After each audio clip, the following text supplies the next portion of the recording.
नमस्कार विद्यार्थी मित्रांनो. आज आपण ॲडमध्ये पाहणार आहोत की नेमकं रेल्वेची जी काय रिक्रुटमेंट निघालेली आहे आर-आर-बीची, ए-एल-पीची असिस्टंट लोको पायलट त्याबद्दल आपण पाहणार आहोत. मित्रांनो, ही ॲड आहे ministry of railways government of इंडियाची आणि असिस्टंट लोको पायलटची ही पोस्ट आहे. त्याबद्दल आपण डिटेल पाहणार आहोत की नेमके या पोस्टमध्ये काय काय गोष्टी आहेत, काय काय नाही. असिस्टंट लोको पायलट म्हणजेच मित्रांनो सहाय्यक जो काही चालक असतो रेल्वेचा, त्या पदाची ही ॲड आहे. आणि यामध्ये बऱ्यापैकी बोर्ड आपल्याला पार्टिसिपेशन आहे, जसं की भोपाळ बोर्ड आहे, मुंबई बोर्ड आहे. वेगवेगळे बोर्ड जे आहेत रेल्वेचे रिक्रुटमेंटचे ते याच्यात पार्टिसिपेट करणार आहेत. 5,000 च्या वर यामध्ये रिक्रुटमेंट आहेत. आपण पाहू शकतो की याच्यामध्ये 5,696 रिक्रुटमेंट आहेत, म्हणजे जवळपास 5,500 रिक्रुटमेंट इथे होणार आहेत.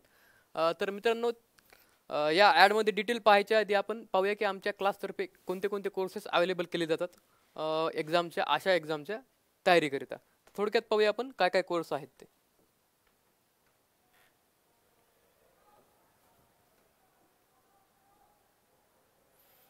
हे पहा मित्रांनो, ही आपल्या क्लासची ऑनलाईन बॅचबद्दलची माहिती आहे.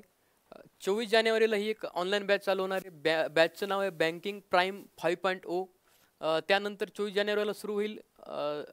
त्याच्यामध्ये तुम्हाला बऱ्यापैकी सगळ्या गोष्टींची माहिती मिळेल. जे काय एक्झाममध्ये रिझनिंग, कॉन्ट, इंग्लिश, जनरल अवेअरनेस हे काय सब्जेक्ट असतात त्या विषयांचं डिटेल मार्गदर्शन आपल्याला मिळेल. बऱ्यापैकी तयारी याच्यात होणार आहे. बॅचबद्दल डिटेल्स इथे लिहिलेले आहेतच. त्यानंतर या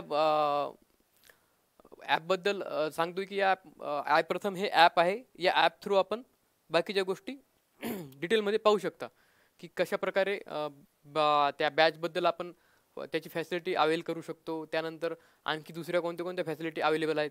तर प्ले स्टोअरवरून आपण आय प्रथम हे ॲप डाउनलोड करून घ्यावं, ज्यासाठी की तुम्हाला डिटेल तिथे माहिती मिळेल. त्यानंतर ॲडिशनल माहिती जर पाहिजे असेल तर तुम्हाला या फोन नंबरवर कॉल करून पण आपण अधिकची माहिती आपण विचारू शकतो. त्यानंतर आणखी दुसरी कोणती बॅच आहे तर मित्रांनो, ही जनरल अवेअरनेसची बॅच आहे सरांची, जी की 4 महिन्याची आहे. आणि जिथे जिथे जनरल अवेअरनेसचा पोर्शन आहे आपल्या एक्झाममध्ये, तर तिथे आपल्याला बऱ्यापैकी कामाला येईल. त्यानंतर आणखी एक यांचीच बॅच आहे सरांची, आतिश शिंदे सरांचीच, जी की वर्षभर चालणार आहे. 1 जानेवारीला ही बॅच सुरू झालेली आहे. आणि ज्या काही एक्झाम्स येणार आहेत जनरल अवेअरनेस, ज्या ज्या एक्झाममध्ये असणार आहे, तर त्या जवळपास सगळ्याच एक्झामसाठी आपल्याला ही फायद्याची राहणार आहे, आपल्याला उपयोग होणार आहे. त्यानंतर मित्रांनो, एक कम्प्युटर अवेअरनेसची एक बॅच आहे. आजकालच्या आपण एक्झाममध्ये पाहिलं की कम्प्युटर अवेअरनेसला बऱ्यापैकी वेटेज येत आहे. आणि ही पहिली अशी बॅच आहे की जी मराठी इंग्लिशमध्ये आपल्याला कम्प्युटरचं नॉलेज मिळणार आहे. मी स्वतःच यामध्ये आपल्याला गाईड केलेलं आहे. जे काही एक्झाम ओरिएंटेड क्वेश्चन्स आहेत ते पण याच्यामध्ये असलेले असणार आहेत. आणि बाकीच्या ज्या काही डिटेल्स आपल्याला पाहिजे आहेत त्या आपण आय प्रथम हे ॲप डाउनलोड केल्यानंतर पाहू शकता, किंवा इथे दिलेल्या फोन नंबरवर कॉल करून सुद्धा आपण बाकीचे डिटेल्स मिळवू शकता. ह्याच कोर्सबद्दल म्हणून नाही, पण ॲडिशनल आणखी काही कोर्सेस येणार असतील किंवा अवेलेबल आहेत पहिल्यापासून, त्याही गोष्टींसाठी तुम्ही ॲप डाउनलोड करून पाहू शकता. तर आपण आता पाहूया की आपली जी काय ॲड आहे लोको पायलटची त्याबद्दल. मित्रांनो, ही आपली लोको पायलटची ॲड आहे.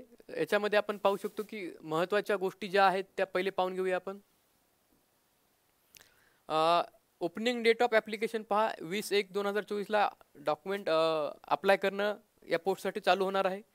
त्यानंतर 19/2 ही लास्ट डेट असणार आहे. त्यानंतर 20/2 ते 29/2 पर्यंत काही मॉडिफिकेशन करायचे असतील अप्लाय केल्यानंतर, काही चुकलेलं असेल, नावाचं स्पेलिंग चुकलेलं आहे, आपल्याला नंतर लक्षात आलं, त्या गोष्टी करण्यासाठी आपल्याला ही विंडो असेल ओपन त्या काळापुरती. त्यानंतर पाहूया आपण की या पोस्टबद्दल डिटेल्स कसं आहे. हे पहा मित्रांनो, पदाचं नाव आहे असिस्टंट लोको पायलट ए-एल-पी. लेवल 2चं पद आहे. हे बेसिक असणार आहे 19,900. आणि A1 मेडिकल फॅसिलिटी, 18 ते 30 एज आहे. आणि हे टोटल नंबर ऑफ पोस्ट आहेत ज्या की रिक्रूट केल्या जाणार आहेत विविध बोर्डतर्फे. त्याच्यानंतर आणखी एक गोष्ट मित्रांनो इथे पाहायला मिळते की कॅन्डिडेट्स ज्यांचा की फायनल रिझल्ट यायचा बाकी आहे, म्हणजे एखाद्या विद्यार्थ्याचं इंजिनिअरिंग चालू आहे, डिप्लोमा चालू आहे, त्याचा फायनल रिझल्ट यायचा बाकी आहे, तर ते इथे अप्लाय करू नाही शकणार.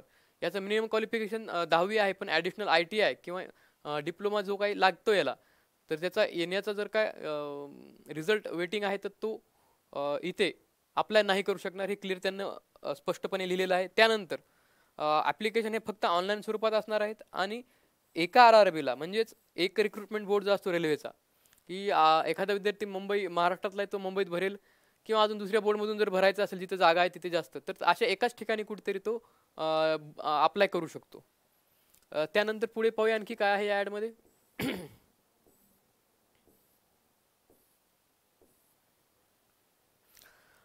रॉंग क्वेश्चनसाठी मार्किंग सांगितलेली निगेटिव्ह मार्किंग असणार आहे एक्झाममध्ये बघा. 1/3 जनरली 1/4 असते, पण इथे 1/3 मार्किंग असणार आहे निगेटिव्हला, म्हणजेच 0.33 आपण कन्सिडर करू शकतो की निगेटिव्ह मार्किंग आहे इथे. आणखी पुढे पाहूया.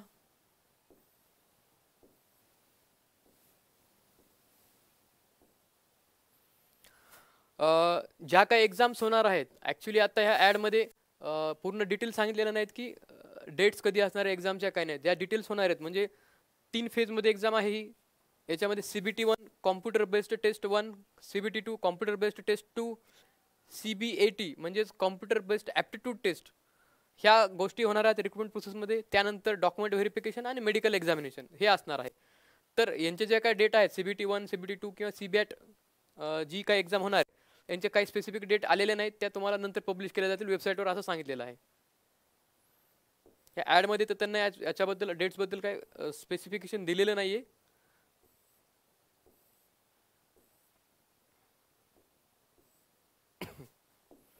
अजून पाहूया आपण काय काय महत्त्वाच्या गोष्टी आहेत इथे. एज लिमिट मित्रांनो 18 ते 30 1/7/2024ला जो काही उमेदवार आहे, जो काही कॅन्डिडेट आहे त्याचं वय 18 ते 30 या दरम्यान असलं पाहिजे. Relaxation related to SC ST आणि OBC दिलेलं आहे. एक सर्व्हिसमॅनबद्दल पण सांगितलेलं आहे. इतरही जे काही रिलॅक्सेशन ॲप्लिकेबल आहेत ते सर्व डिटेल्स इथे दिलेले आहेत त्यांनी. फीस पहा मित्रांनो, 500 रुपये जनरल कॅन्डिडेट आणि EWS साठी आणि 250 रिझर्व कॅन्डिडेटसाठी.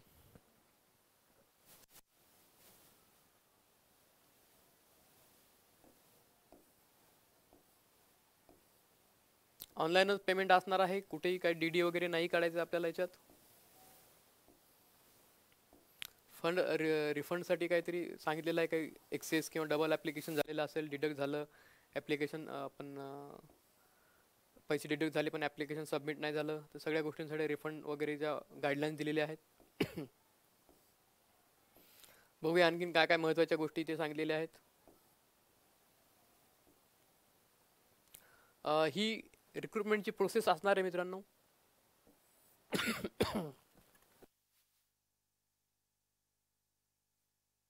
सर्वात पहिल्यांदा फर्स्ट स्टेजची एक CBT होणार आहे, computer based test multiple choice क्वेश्चनची. त्यानंतर सेकंड स्टेजला एक असणार आहे. त्यानंतर कॉम्प्युटर बेस्ड ॲप्टिट्यूड टेस्ट असणार आहे. त्यानंतर डॉक्युमेंट व्हेरिफिकेशन आणि मेडिकल एक्झामिनेशन. ज्यावेळेस या 3 फेज क्लिअर होणार त्यानंतर ह्या गोष्टी आपल्याला फॉलो करायच्या आहेत. फर्स्ट स्टेज ऑफ CBT म्हणजे कॉम्प्युटर बेस्ड जी काही रिक्रुटमेंटची पहिली स्टेज आहे ती कशी असणार आहे ते पहा. CBT ही फायनल पॅनल करिता म्हणजे तुमचा फायनल रिझल्ट डिसाईड करण्याकरिता कन्सिडर होणार नाही, ती क्वालिफाईंग टेस्ट आहे. या टेस्टमध्ये पहा पॅटर्न कसा असणार आहे. 60 मिनिटाची एक टेस्ट असणार आहे. 75 क्वेश्चन्स 75 मार्कांसाठी असणार आहे, एका मार्कासाठी एक क्वेश्चन. त्यानंतर 1/3 निगेटिव्ह मार्किंग आहे. त्यानंतर मिनिमम क्वालिफाईंग क्रायटेरिया सुद्धा इथे दिलेला आहे की ओपनसाठी 40% आहे. त्यानंतर SC ST 30-30 आणि OBC 30%, त्याच्यानंतर SC 30% आणि STला 25% आहेत. त्याच्यानंतर याच्यात पाहूया की आपण मॅथमॅटिक्स आणि बाकीच्या ज्या काही ॲबिलिटीज आहेत त्या कशा कशा असणार बघा. मॅथमॅटिकल म्हणजे क्वांट रिझनिंग, त्याच्यानंतर जनरल सायन्स आणि जनरल अवेअरनेस. या 4 गोष्टींचा मिळून CBT1 हा पेपर असणार आहे. तो क्वालिफाईंग पेपर आहे. त्यानंतर सेकंड स्टेज होणार आहे आपली. सेकंड स्टेजमध्ये बघा मित्रांनो, सेकंड स्टेज असणार आहे. सेकंड स्टेजमध्ये 2 पार्ट असणार आहेत आपल्याला एक्झामसाठी आणि पार्ट 1चेच फक्त आपल्याला मार्क कन्सिडर होणार आहेत आपल्या फायनल सिलेक्शन करिता. हे पहा part 1, part A, part B. Part A हा 90 मिनिटाचा असेल आणि 100 क्वेश्चनचा असेल. पार्ट बी हा 60 मिनिट्स आणि 75 क्वेश्चनचा असेल. आणि 1/3 त्याला मार्किंग निगेटिव्ह मार्किंग आहे. इथं नॉर्मलायझेशन असणारे मल्टिपल शिफ्टमध्ये पेपर होत असल्यामुळे. आणि याला पण मिनिमम क्वालिफाईंग पर्सेंटेज ठेवलेला आहे 40, 30, 30 आणि 25. पार्ट ए हाच फक्त काउंट होणारे शॉर्ट लिस्टिंगसाठी पुढच्या स्टेजच्या क्वालिफिकेशनसाठी. त्याच्यानंतर सिलेबस काय आहे पार्ट एचा ते पाहूया आपण. हे पहा मित्रांनो, पार्ट एचा सिलेबस आहे क्वांट रिझनिंग, जसं इथं mathematics, general intelligence and reasoning दिलेलं आहे, बेसिक सायन्स, इंजिनिअरिंग आणि हे 3 गोष्टी असणार आहेत आपल्या पार्ट ए साठी. पार्ट बी साठी पहा काय असणार आहे. पार्ट बी साठी जो काही सिलेबस असणार आहे, जो आपला ITIचा ट्रेड असेल त्या हिशोबाने, ITI किंवा डिप्लोमा ज्या ट्रेडमध्ये आपण केलेला आहे किंवा इंजिनिअरिंग ज्या फील्डमध्ये आपली झालेली त्या रिलेटेड डाटा किंवा त्या रिलेटेड सिलेबस आपल्याला पार्ट बी या एक्झामसाठी असणार आहे. आणि पार्ट बी ही फक्त क्वालिफाईंग एक्झाम असणार आहे, त्याचे मार्क्स कुठेही कन्सिडर केले जाणार नाहीत. आणि त्याचं क्वालिफाईंग जो पी क्रायटेरिया ठेवणार आहे तो प्रत्येक बोर्डचा वेगवेगळा असू शकतो. हे पहा फक्त क्वालिफाईंग टेस्ट आहे part B. Part B of CBT 2 त्याचं काय काय असणार आहे इथे दिलेलं आहे स्पेसिफिकेशन, की कोणत्या ट्रेडचा काय सब्जेक्ट आपल्याला पार्ट बी मध्ये येणार आहे. हे पहा इथे क्वालिफिकेशन कॅन्डिडेट आणि trade subject choice for the part B.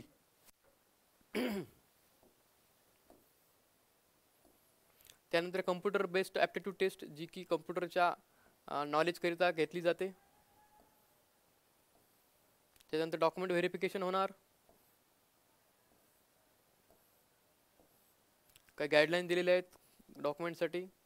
त्यानंतर जे काय बोर्ड पार्टिसिपेट करणार आहेत रिक्रुटमेंट प्रोसेसमध्ये बघा पाहू शकतो. अहमदाबाद, त्याच्यानंतर भुवनेश्वर, गुवाहाटी, मुंबई, रांची, गोरखपूर, अजमेर, बिलासपूर, जम्मू, श्रीनगर, मुझफ्फरनगर, सिकंदराबाद, त्यांच्या रिलेटेड वेबसाईट पण दिलेल्या आहेत.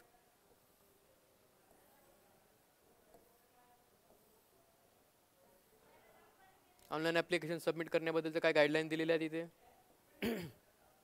मॉडिफिकेशन बद्दलही सांगितलेलं आहे.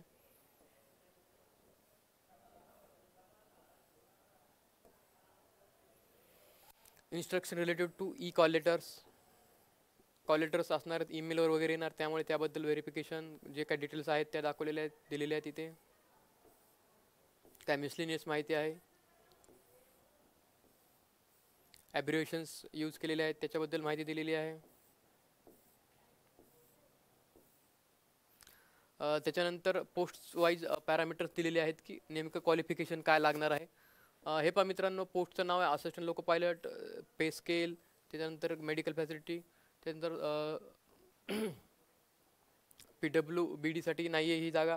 त्यानंतर हे बघा मॅट्रिक्युलेशन म्हणजे 10वी प्लस जो काय आपला ITIचा ट्रेड असणार आहे तो, याच्यामध्ये diesel engine, Turner, machinist, refrigeration या सगळ्याच गोष्टीचा आहे. त्यानंतर मॅट्रिक्युलेशन प्लस डिप्लोमा काय केलेला असेल तर त्याबद्दल सांगितलेलं आहे की जो काय डिप्लोमा आपण केलेला असेल एखाद्याचा पॉलिटेक्निकलचा डिप्लोमा झालेला असेल त्यांनाही आहे. त्यानंतर काय इंजिनिअरिंग झालेली असेल तर तो पण चालणार आहे.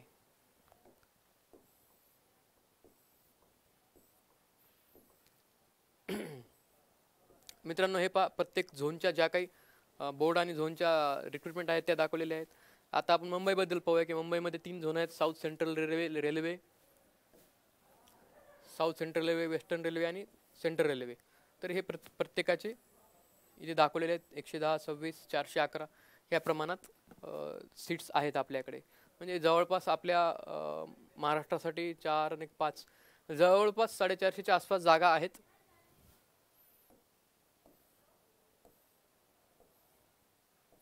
हे काही फॉर्मॅट्स आहेत वेगवेगळे जे काही सर्टिफिकेट्स लागणार आहेत ॲडिशनल, कास्ट सर्टिफिकेट, त्याच्यानंतर नॉन क्रिमी लेअर, या बाकीच्या गोष्टींचे फॉर्मॅट आहेत. मित्रांनो याच्याबद्दल बोलायचं झालं तर ह्या एक्झामबद्दल ज्यावेळेस मी रेल्वे TCC एक्झाम दिली होती फर्स्ट आणि सेकंड स्टेजच्या, तर त्यामध्ये मी पाहिलेले दोन्ही एक्झामचा मला त्या गोष्टींचा अनुभव आहे. तर त्या गोष्टींमध्ये की यांचे जे पेपर असतात की बेस क्रायटेरिया यांचा 10th असतो, त्यामुळे 10th लेवलचंच तिथे डिफिकल्टी लेवल असते. जनरल एक्झाम जर पाहिलं आपण की त्यांचा क्रायटेरिया असतो तो ग्रॅज्युएशन लेवलचा. तर ग्रॅज्युएशन लेवलची डिफिकल्टी थोडीशी वेगळी असते. पण या पेपरमध्ये डिफिकल्टी नक्कीच थोडीशी कमी असते. आणि ॲडिशनल गोष्ट सांगायची म्हणजे इथे ITI झाल्याने लोक लागणार आहेत. म्हणजे ज्यांचं ITI काही डिप्लोमा आहे अशीच लोक इथे एक्झामला अप्लाय करू शकतात.